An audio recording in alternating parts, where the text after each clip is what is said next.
श्री कृष्ण शरणं मम त्वं शरणं ब्रजेश। खबर वन न्यूज चैनल के ज्योतिष मार्गदर्शन कार्यक्रम में गीता जयंती महापर्व पर सभी श्रोताओं का अभिनंदन है, आत्म आह्वान है। जगत गुरु भगवान श्री कृष्ण है और हम गुरु और शनि, गुरु मने स्वयं देवगुरु बृहस्पति भगवान श्री कृष्ण और शनि मने उनका कर्म, आत्मा के द्वारा किया गया शुभ और अशुभ कर्म जो गुरु के सानिध्य में किया जाता है उसे कुंडली में कैसे परिभाषित करें, इसके बारे में हमारे 2 प्रसारण आपको दिए जा चुके हैं। आज आपको गुरु से 8वें घर में जब शनि विराजमान रहते हैं तो ऐसे व्यक्ति के छोटे भाई बहनों की जिंदगी बीमारी में गुजर जाती है। ऐसे व्यक्ति को गुप्त रोग होते हैं, उनके छोटे भाई बहन पूरी जिंदगी बीमार रहते हैं। बच्चों का पिता हार्ट अटैक से या बहुत दर्द भरी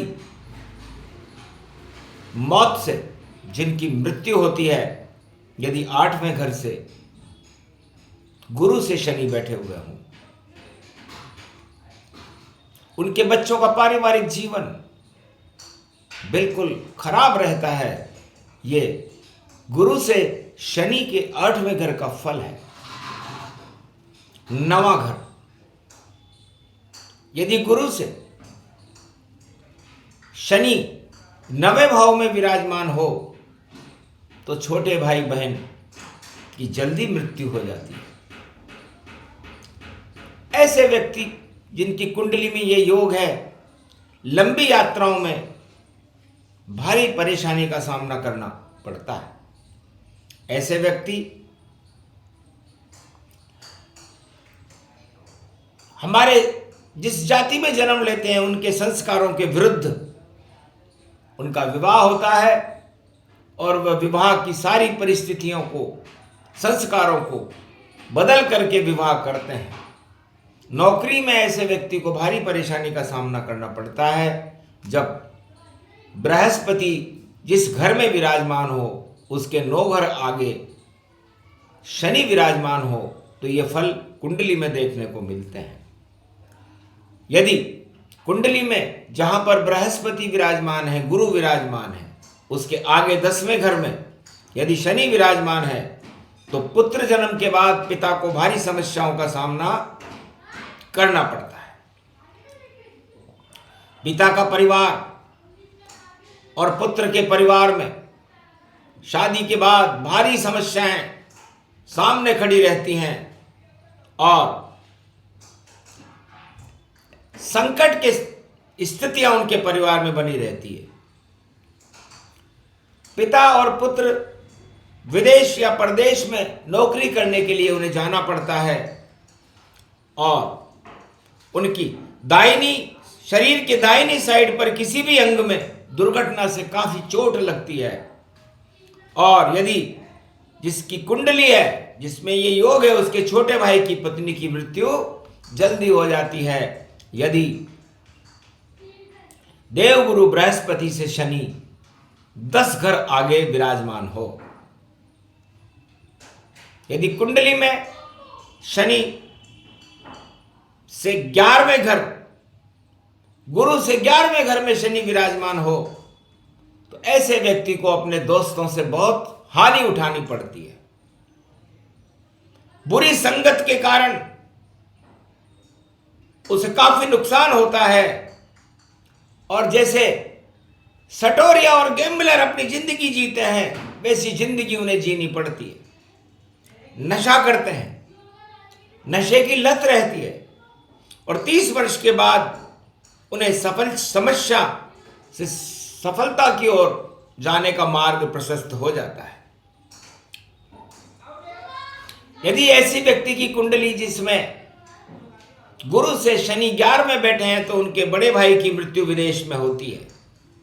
50 वर्ष के बाद जिंदगी में आध्यात्मिक जीवन की शुभारंभ से कुछ कुछ सफलताएं मिलना प्रारंभ होती है जब गुरु से शनि 11वें भाव में विराजमान हो। 12वां घर, यदि शनि से गुरु 12वें घर में विराजमान है तब विदेश में या तो उसकी नौकरी होती है या उसके जीवन में धन विदेश से ही आता है और सेवा का कार्य करना पड़ता है। उन्हें अस्पतालों में उनकी सेवाएं देनी पड़ती हैं और किसी भी तरह के तरल पदार्थ से, लिक्विड से उन्हें धन की प्राप्ति होती है। उनकी माता बहुत ही आध्यात्मिक होती है और जीवन भर धार्मिक यात्राएं करती है।